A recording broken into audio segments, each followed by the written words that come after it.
లేదా గ్రామ కక్షలను వర్గ వైషమ్యాలను ప్రత్యక్షంగా కానీ పరోక్షంగా కానీ ప్రేరేపించని ప్రభుత్వం నిర్ణయించింది. అందుకు 100కి 100 పాయింట్లు అర్హులుగా గుర్తించి వారిని ఈ అయ్యప్పరెడ్డి గారు 1900లో జన్మించారు. విశిష్టమైన చదువు పూర్తయిన తర్వాత సెప్టెంబర్ 2, 1940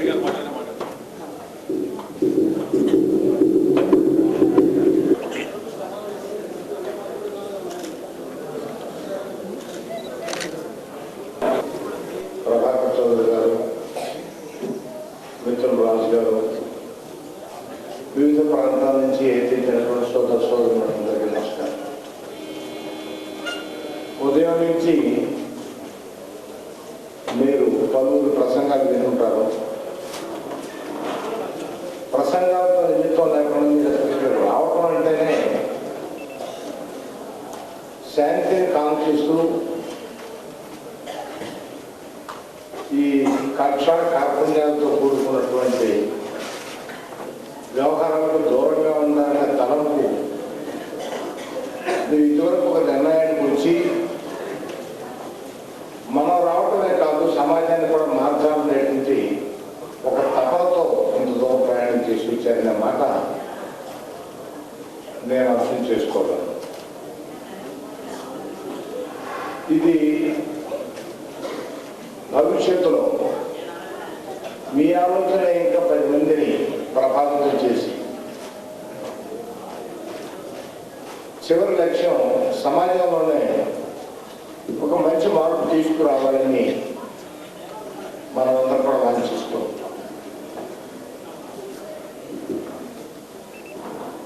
ఈ కక్షలు కార్పణ్యాలు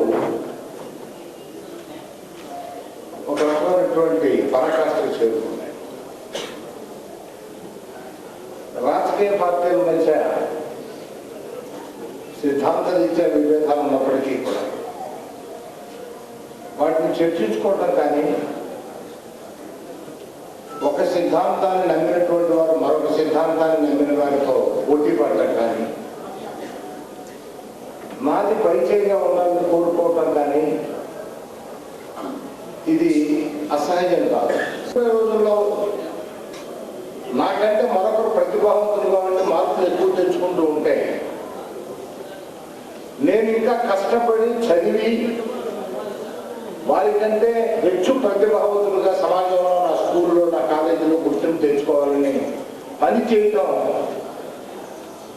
అది ఆరోగ్యకరమైనటువంటి ధోరణి. కానీ నాకంటే ప్రతిభ ఎక్కువ సంపాదించిన వాళ్ళని ప్రతిభ కలిగిన వాళ్ళని మట్టు పెట్టి అతన్ని ఫినిష్ చేస్తే అతన్ని ఎలిమినేట్ చేస్తే నాకు ఈ గుర్తింపు దొరుకుతుంది, నేను ప్రతిభావంతులు అవుతానని అనుకోవటం అది బహుశా మానవత్వం కాదు, రాక్షసత్వం కింద మారుతుంది. అలాంటిది వ్యాపారాల్లో కానివ్వండి, వ్యవహారంలో కానివ్వండి, రాజకీయాల్లో కానివ్వండి, రాజకీయ పార్టీలు గంధం లేకుండా జరిగే ఎన్నికల్లో కానివ్వండి, దేంట్లోనైనా ఈ హింసాతత్వం మనుషుల్ని మూర్ఖత్వంతో ఒకరినొకరు బలి చేసుకునేటువంటి తత్వం ప్రభుత్వం ఉండటం విచారకరమైనటువంటి పరిణామం. అందుకనే సముచితమైనటువంటి సమావేశంగా నేను భావించాను. వారు ఈనాటి కార్యక్రమంలో మరొక 2 మంచి కార్యక్రమాలను కూడా ఏర్పాటు చేశారు. ఒకటి రక్తదానాన్ని ప్రోత్సహించేటువంటి కార్యక్రమం. ఇది కూడా ఒక పవిత్రమైనటువంటి ఆశయంతో తలపెట్టిన కార్యక్రమం. రక్త సేకరణ అనేది చాలా అవసరం. ఆరోగ్యపరమైనటువంటి అనేకమైనటువంటి సమస్యలు ఎదుర్కొంటూ ఉన్నాం. వైద్య రంగంలో, వైద్య శాస్త్రంలో పెనుమార్పులు వస్తూ ఉన్నాయి. ఇలాంటి ప్రతిపాదన ఎంతమంది ప్రాణాలు కోల్పోతున్నారో అందరికీ స్పష్టంగా తెలుస్తుంది. కాబట్టి ఇది కేవలం ఒక ప్రాంతానికో, ఓ జిల్లాకో, 2-3 జిల్లాలకో పరిమితం. వాళ్ళంతా ప్రత్యేకంగా చట్టవాళ్ళని కూడా జరపడతారు. ఒక రకంగా నాగరికత అంటే హింసకి పాల్పడకుండా, మనిషి మరొక మనిషిని చంపాల్సిన అవసరం లేకుండా, కొట్టాల్సిన అవసరం లేకుండా, అభిప్రాయ భేదాలుంటే సామరస్యంగా పరిష్కరించే శక్తి.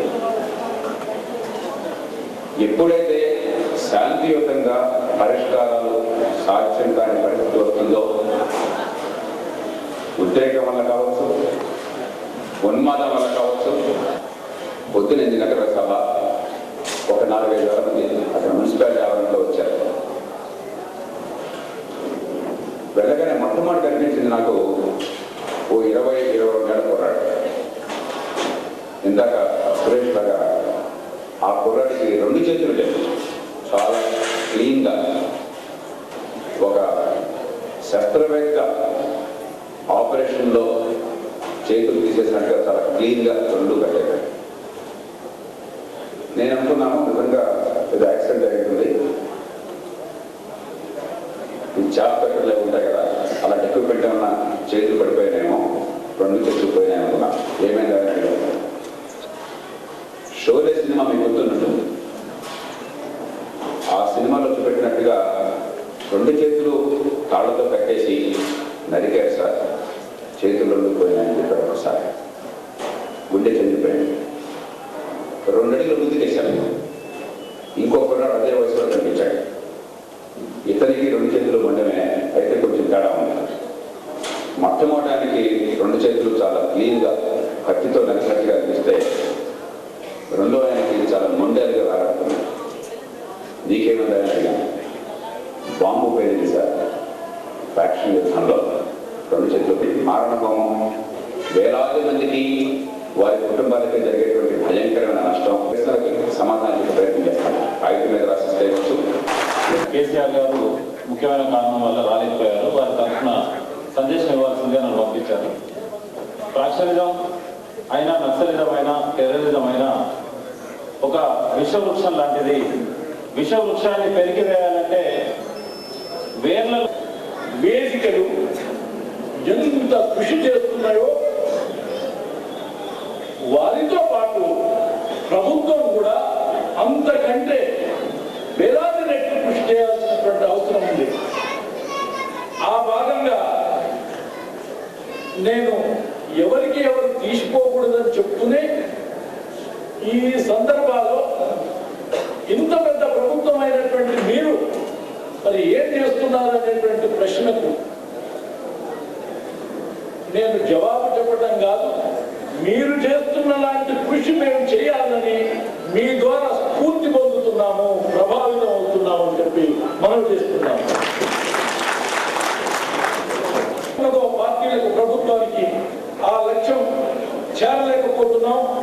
ఒకరికొకరు ఏ విధంగానంటే అసూయతోటి, అసమానంతో, లేక అజ్ఞానంతో, లేక పెత్తందారి కొరకు, అధికార ధామం కొరకు, లేక అక్రమ ఆర్జన కొరకు ఆ ఊళ్ళో ఆ వ్యక్తుల మధ్య ఎట్లా పంచాయతీ వచ్చిందో, అక్రమార్జన కొరకు, అధికారం కొరకు ఇలా పైన పార్టీల మధ్యలో వచ్చేది ఇది కూడా ఫ్యాక్షనిజం అంటారా? ఏమంటారు? ఏమనుకుంటున్నారు, భావిస్తున్నారు? అంటే ఇది కింది నుంచి మీది వరకు పోయేటువంటి ఒక ప్రమాదం ఉన్నది. అంటే ఆ మూలాలే, ఆ వాతావరణమే ఇక్కడ సృష్టింపబడుతుంది, ఈ వాతావరణమే అక్కడికి సృష్టింపబడుతుంది.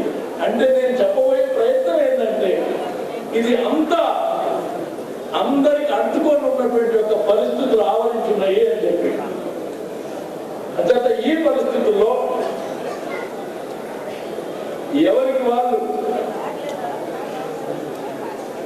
ఈ ఫ్యాక్షన్, ఒక ఫ్యాక్షన్నే కాదు, ఫ్యాక్షన్ని తుదముట్టించడానికి కానీ, లేక ఈ అరాజకాల్ని, అన్యాయాన్ని అంతం చేయటానికి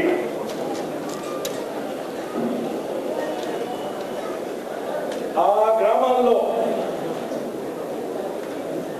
ఇరుపక్కల ఉన్నటువంటి, ఇంతకుముందే మన రవి ప్రకాష్ చెప్పినట్టు అధికారం వాళ్ళు వారికి సాయం ఉండకూడదని, అధికారం వాళ్ళు వాళ్ళని ఉండాలి, వారి బంధువులు ఉండాలి, వారి సమాజం ఉండాలి, వారి గ్రామం ఉండాలి, వారందరూ వెలివేసే విధంగా ఉండాలి.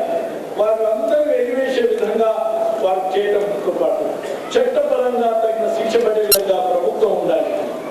ఆ తర్వాత ఇక్కడ ఉండటంతో పాటు ఈ పైదాకా నేను ఆలోచించడం మొదలుపెట్టారు. మనం ఉన్నది ప్రజాస్వామిక దేశం, ప్రజలు ఎన్నుకునే ప్రభువులు ఉంటారు, వీళ్ళు ప్రజల సక్రమమైన పద్ధతిలో పరిపాలించాల్సి ఉంటుంది. ఇటువంటి ప్రజాస్వామిక దేశంలో ఇంత దారుణం ఎందుకు జరుగుతుంది? ఒకటే విషయం మీరు దృష్టిలో పెట్టుకోవాల్సింది, ఈ ఫ్యాక్షనిస్టులంతా తమ పార్టీ అధికారంలోకి వస్తే సంగ్రామ సింహాలై గర్జిస్తారు. వీడిని చంపుతాం, వాడిని చంపుతాం, వీడిని లేపేస్తాం, వీడి కుటుంబాన్ని ధ్వంసం చేస్తాం, వీడి ఆస్తులు ధ్వంసం చేస్తాం అని చెప్పి సవాళ్లు విసురుతారు, తొడలు కొడతారు. ఎందుకంటే వెనక అధికారంలో ఉన్న రాజకీయ పార్టీ, పోలీసుల మద్దతు వాళ్ళకు ఉంది కాబట్టి. అదే అధికారంలో దిగిపోయి ప్రతిపక్షంలోకి రాగానే గ్రామ సింహాలై మూలపడుతుంటారు. కాబట్టి కీలకం అధికారం. ఫ్యాక్షనిస్టుల నుంచి మనం అధికారాన్ని దూరం చేయగలిగిన రోజునే రాయలసీమ ప్రాంతంలో మార్పు వస్తుంది. రాయలసీమలో పుట్టిన వాడికి నాకు తెలిసింది ఏంటంటే అనంతపురం జిల్లా ఈరోజు ఎడారిగా మారిపోతుంది. అనంతపురం జిల్లా ఎడారిగా మారకుండా ఉండాలంటే ఏం చేయాలన్న విషయాన్ని ఎంతమంది రాజకీయ నాయకులు ఆలోచిస్తున్నారు? ఎంతమంది రాజకీయ నాయకులు ఉదయం లెగవగానే ఆ విషయం గురించి తమ ఎజెండాలో పెట్టుకుని అనంతపురం జిల్లాను సస్యశ్యామలం చేయాలని ఆలోచిస్తున్న విషయం ఒకసారి ఆలోచించారు. మీడియా కూడా ఫ్యాక్షనిస్టులకు వ్యతిరేకంగా పోరాటాన్ని తమ బాధ్యతగా తీసుకోవాలి. ఫ్యాక్షనిజం అనేది అప్రజాస్వామికమైన విషయం. ఫ్యాక్షనిజం అనేది అభివృద్ధి వ్యతిరేకమైన విషయం. ఫ్యాక్షనిజం అనేది వెనకబడతారు. ఫ్యాక్షనిజం అనేది రాక్షసత్వం. ఫ్యాక్షనిజం అనేది పచ్చి నెత్తురు తాగే సంస్కృతి. ఈ సంస్కృతి నుంచి రాయలసీమ ప్రాంతాన్ని విముక్తం చేయాలంటే మీడియా, ప్రజలు కలిసి చైతన్యవంతమైన భూమిక నిర్వహించాలి. ఈ రోజు కొంతమంది యువ మిత్రులు వచ్చి అభి అనే సంస్థ ద్వారా మేము ప్రజల్ని చైతన్యవంతం చేస్తూ ఉంటున్నారు. చైతన్యవంతమైన ప్రజానీకాన్ని ఫ్యాక్షనిస్టు గ్రామ సింహాలు ఏమి చేయలేవు. వాడు కోక నుంచి రాయలసీమ ప్రాంతం నుంచి పలాయనం నుంచి తగ్గించే రోజు ఎంతో దూరంగా లేదు. అటువంటి రోజు రావాలని ఆశిస్తూ ఫ్యాక్షనిస్టుల్ని రాజకీయాల నుంచి, సమాజం నుంచి, ప్రధాన జీవన స్రవంతుల నుంచి బహిష్కరిస్తేనే, ఈ పచ్చి నెత్తులు తాగే రాక్షసుల్ని దూరం చేస్తేనే రాయలసీమ ప్రాంతం సర్వతోముఖాభివృద్ధి చెందుతుంది. రాయలసీమ ప్రాంతం సస్యశ్యామలం చెందుతుందని వారిని ఈ సందర్భంగా అవే అవార్డుతో సత్కరించడం జరుగుతుంది.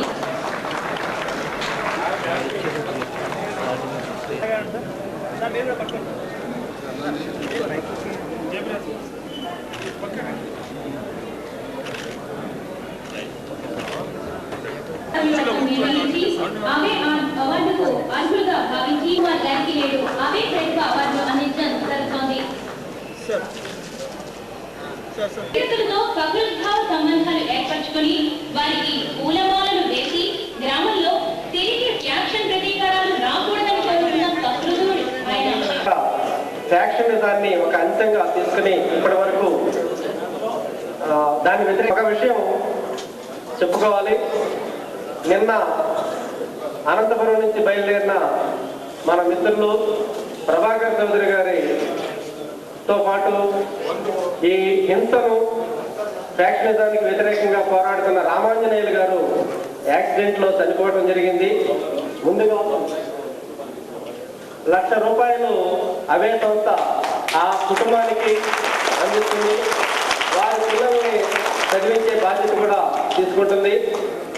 ఆయనకి జోహార్ అర్పిస్తూ మీ అందరి తరఫున, అవే సంస్థ తరఫున జోహార్ అర్పిస్తూ